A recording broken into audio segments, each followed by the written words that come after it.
कार्तिक महात्म कथा की जय। 11वां अध्याय।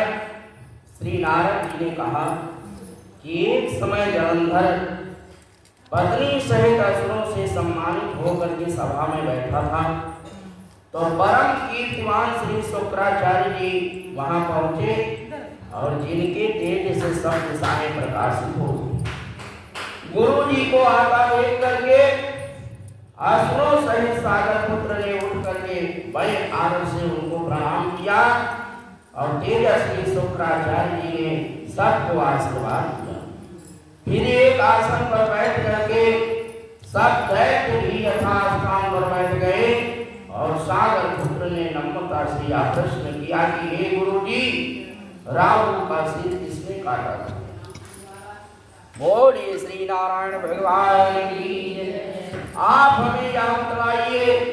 इस पर से शुक्राचार्य जी ने विरोचन पुत्र हिरण्यकश्यप और उसके धर्मात्मा पौत्र का परिचय देकर के देवताओं और असुरों द्वारा समुद्र मंथन को संक्षेप में सब कथा कह करके सुनाया और यह बतलाया कि जब समुद्र से अमृत निकला था तो उसे देवलोक से राहु पीने चला और इस पर इंद्र के पक्षपाती भगवान विष्णु ने राहु का सिर काट दिया। बोलिए श्री लक्ष्मी नारायण भगवान की।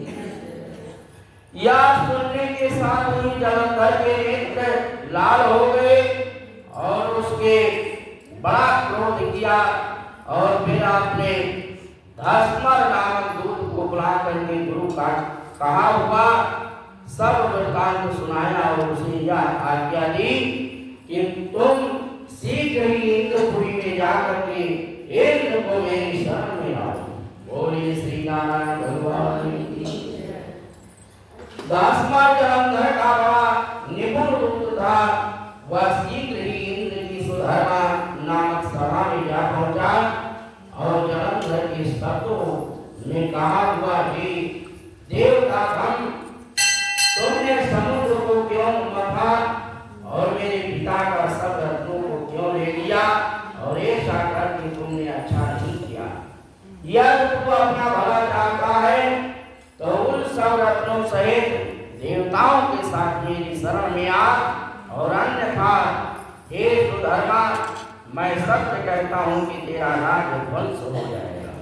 इस पर इंद्र बहुत विस्मित हुआ और कहने लगा कि पहले सागर के मेरे भय से सब पर्वतों को अपनी कुक्षी में क्यों स्थान दिया और मेरे सबको दैत्यों को क्यों रक्षा की। इसी कारण मैंने उनके सब रत्न हरण किए हैं। मैं भी सत्य कहता हूँ कि मेरा द्रोही सुखी नहीं रहेगा।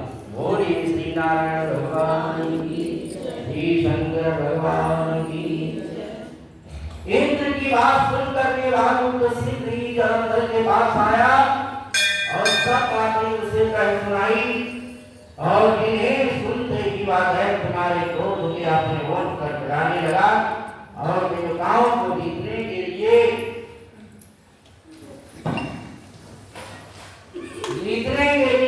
उसने उद्योग आरंभ किया और फिर तो सब दिशाएं तथा पाताल से घरों और दैत्य उसके पास पहुंच गए और शुंभ ने शुंभ सेनापतियों को साथ लेकर के जलंधर इंद्र से युद्ध करने लगा और शीघ्र एक के मंडन वन में उसने अपनी विशाल सेना उतार दी और वीरों की शंख ध्वनि और घोर गर्जना से इंद्रपुरी गूंज उठी।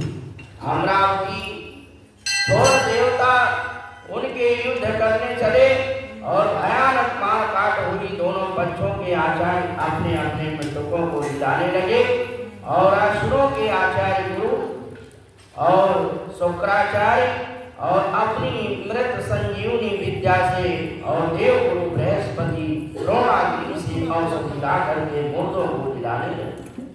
और इस पर जलंधर ने अपने गुरु शुक्राचार्य से कहा कि क्रुद्ध होकर के कहा कि मेरे हाथ से मरे हुए देवता जी कैसे जाते हैं और जिलाने वाली विद्या तो सब आपके पास ही है, फिर यह क्या बात। इस पर श्री शुक्राचार्य जी ने देव गुरु श्री बृहस्पति जी का द्रोणगिरि से औषधि ला करके देवताओं को जिलाने की बात कह सुनाई। और यह सुन करके जलंधर और भी क्रोध में आ गया और श्री शुक्राचार्य जी ने कहा कि क्रोध क्यों होते हो, यदि शक्ति हो तो द्रोणगिरि पर्वत को उखाड़ करके उस समुद्र में फेंक दो, तब मेरे कथन की सत्यता प्रमाणित हो जाएगी।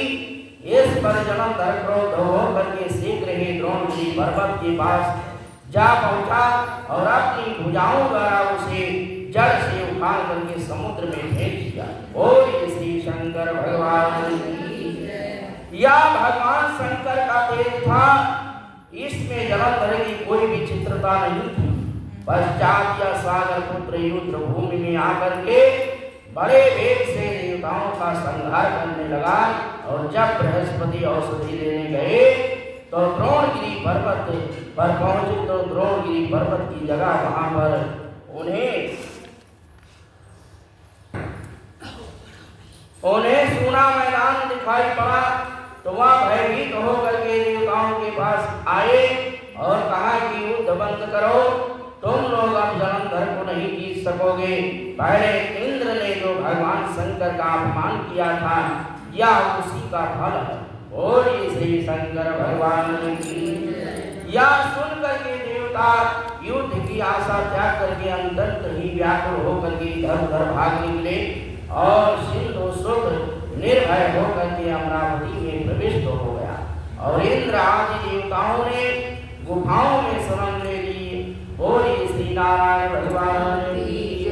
श्रीमन नारायण नारायण नारायण भजमन नारायण नारायण नारायण विष्णु नारायण नारायण नारायण शंकर नारायण नारायण नारायण। बोलिए श्री लक्ष्मी नारायण भगवान की। 12वां अध्याय। श्री नारद जी ने कहा कि तब जलंधर को अपनी खोज में आगे देख करके इंद्र आदि देवता भय कंपित होकर के वहां से भाग निकले और भाग करके वह वैकुंठ से भगवान विष्णु के पास पहुंचे। फिर देवताओं ने अपनी रक्षा के लिए उनकी स्तुति की। देवताओं की उस दीन वाणी को सुन करके करुणा सागर भगवान विष्णु ने उनसे कहा कि देवताओं, तुम भय को त्याग दो और युद्ध में मैं शीघ्र ही उस जलंधर को देख लूंगा। बोलिए श्री लक्ष्मी नारायण भगवान की। ऐसा कहने के साथ ही भगवान गरुड़ पर जा बैठे। तब देवताओं सहित उन्हें युद्ध क्षेत्र की ओर प्रयाण करते हुए देखा और समुद्र तनया लक्ष्मी के नेत्र में जल भराया और उन्होंने कहा कि हे नाथ, यदि मैं सर्वदा आपकी प्रिय हूँ और भक्त हूँ तो मेरा भाई आप द्वारा युद्ध में कैसे मारा जाना चाहिए। बोलिए श्री नारायण भगवान की। इस पर भगवान विष्णु ने कहा कि यदि तुम्हारी ऐसी ही प्रीति है तो मैं उसे अपने हाथों से नहीं मारूंगा, परंतु युद्ध में तो जाऊंगा जरूर, क्योंकि देवताओं ने मेरी बड़ी स्तुति की है। और ऐसा कह करके शंख चक्र गदा पद्मधारी भगवान विष्णु गरुड़ पर चढ़े हुए शीघ्र ही युद्ध के उस स्थान पर जा पहुंचे और जहां पर कि जलंधर विद्यमान था। और विष्णु के तेज से अर्पित देवता